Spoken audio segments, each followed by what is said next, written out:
Hello everybody from Plant Reviews UK.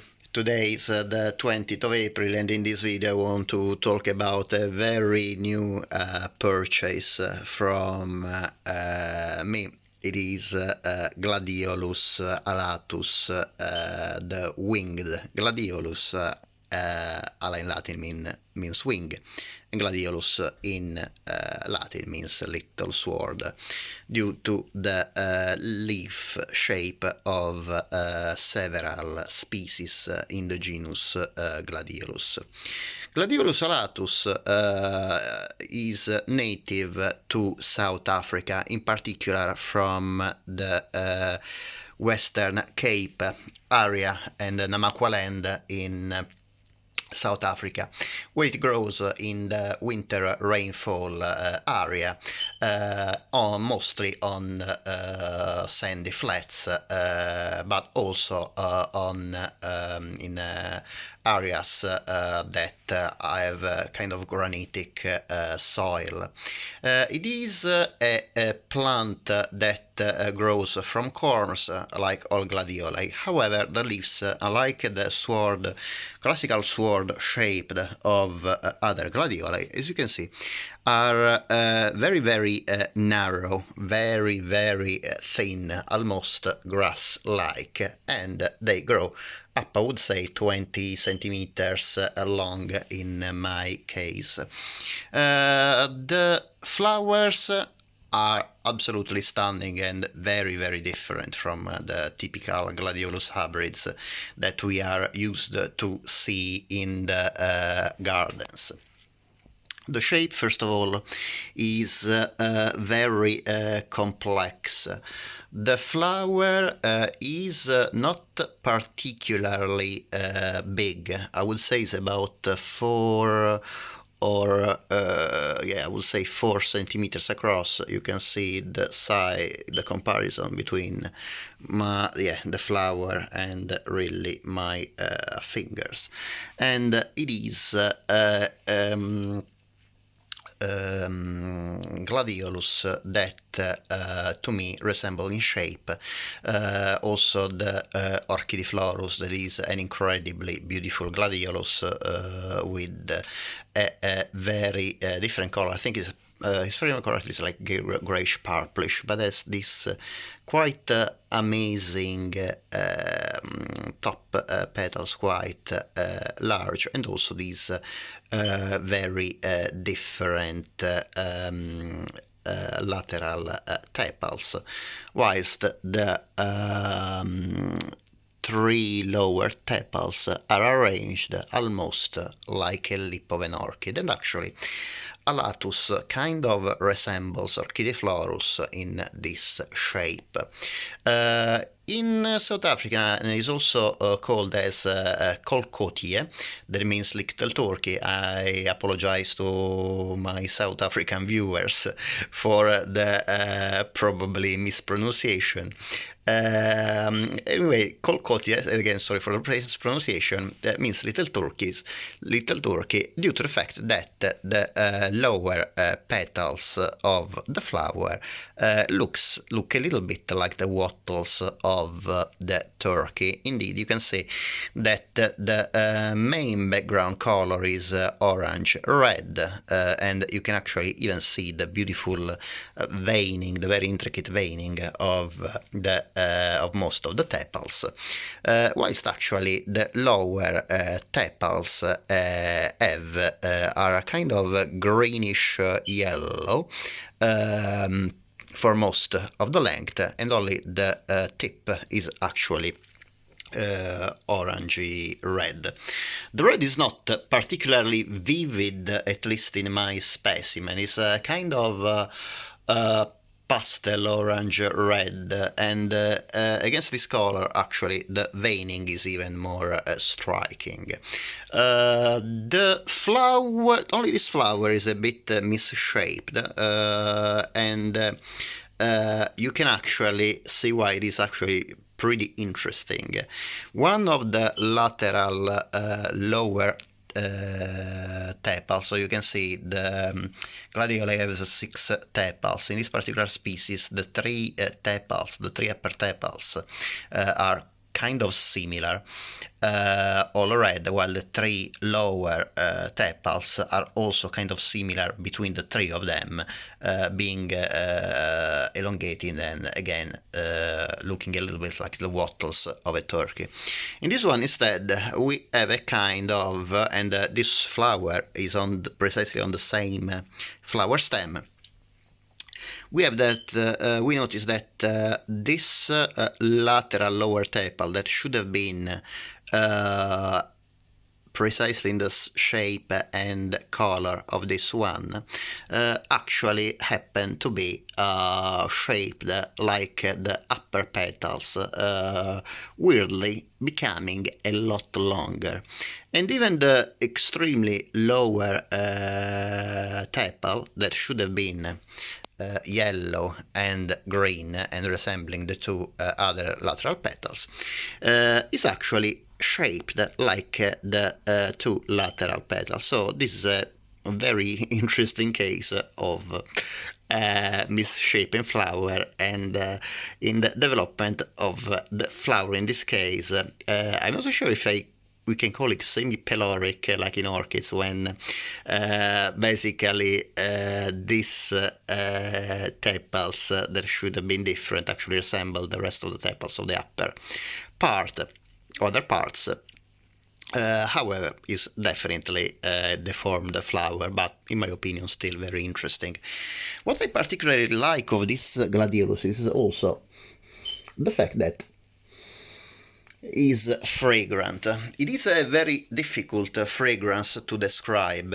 In my opinion, it is citrusy. By no means is a very intense fragrance. It is quite light, at least anyway. Now it's just 1 p.m., so it is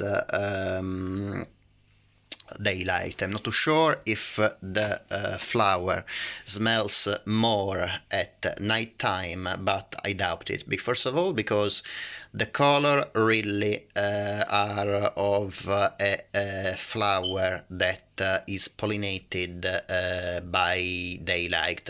Flowers that are pollinated by nighttime usually are greenish, whitish, pale yellow, and also usually they have a kind of a very long tubular flower that this Gladiolus, you can see, doesn't have at all. And also because tubular flowers generally are pollinated by moths that have a very long proboscis, and it is a kind of a strong correlation between the fragrance of a nighttime blooming plant and then the tubularity of the flowers and the fact they are pollinated by the orchids. However, the flower is still nicely fragrant, and this is particularly strange for a red or orange flowers, because usually red and orange flowers are pollinated by birds.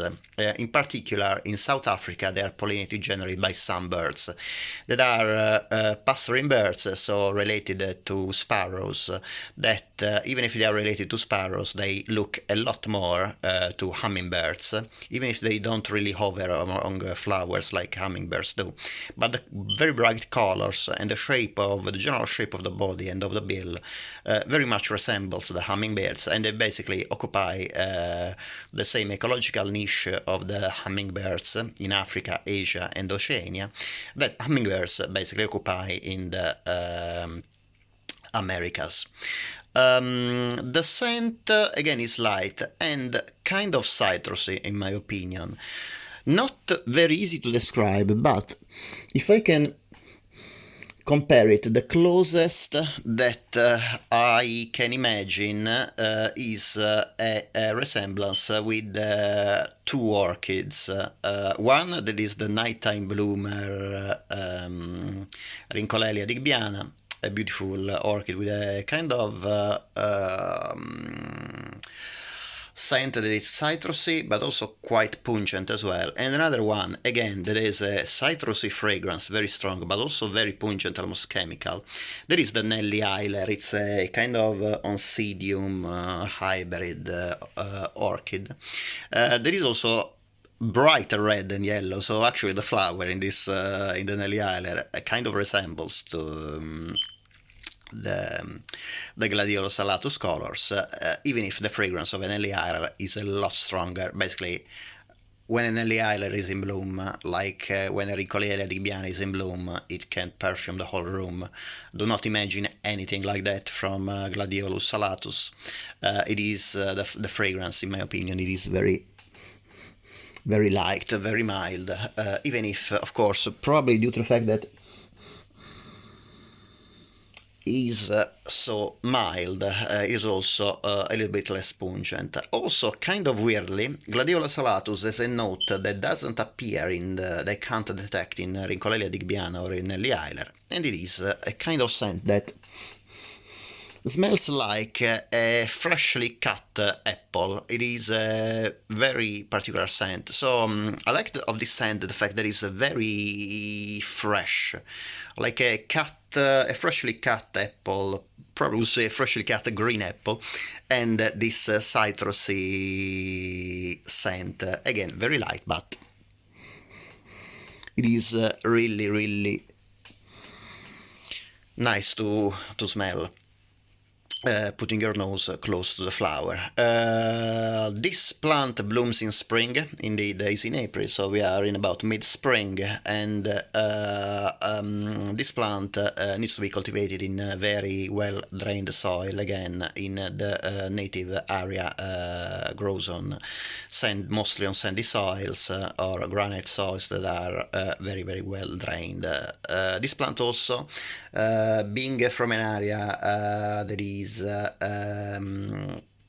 with winter rainfall, like many other South African species, grows between autumn and spring, blooming in spring and becomes dormant in summer. So this is something obviously you need to consider when keeping this plant.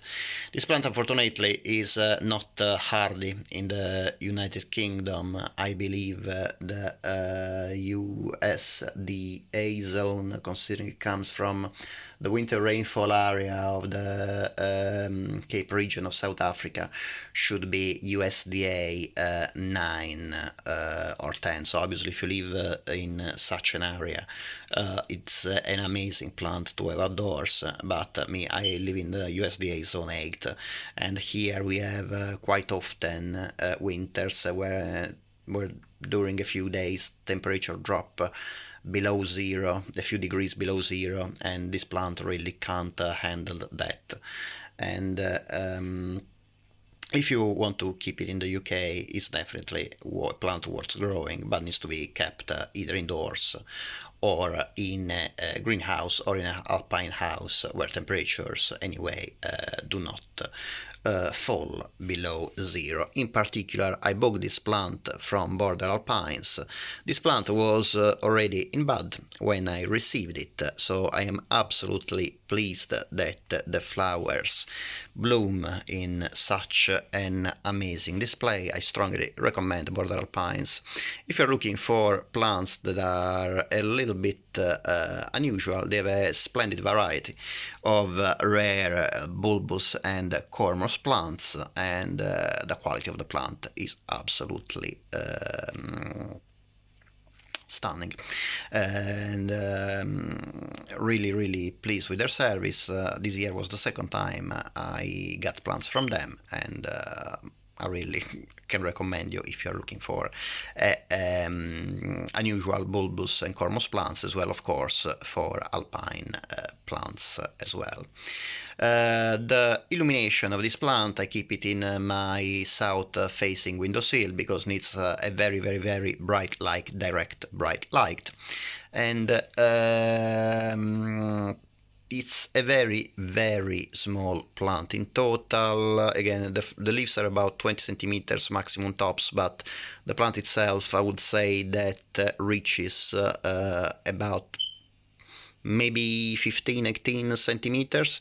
So definitely you can find easily a place in your house to keep this wonderful plant. Obviously in summer will not be much of a look with the only living plants of the plant will be the bulbs underground in the pot, but between autumn and spring you will have these few green leaves, but really in spring is when this plant becomes absolutely stunning. Also, the nice thing about this gladiolus is that usually produces a few flowers on the flower stem. In this case I have 3 flowers. Unfortunately, the flowers don't last very long. They usually last 1 week at the most. So it is a glorious flower display, but very short-living. But in my opinion, well worth the little effort of growing this plant. As usual, thank you very much for watching. If you like this video, it would be great if you can please give a thumbs up. And if you like this video and the other videos on my channel, it would be great if you can please subscribe. And of course, if you have any question or any information about this plant or any other plants featured in my YouTube channel, please let me know in the comments down below, and I will be more than happy to answer you as soon as possible. Thank you very much for watching, and I hope to see you next time. Bye.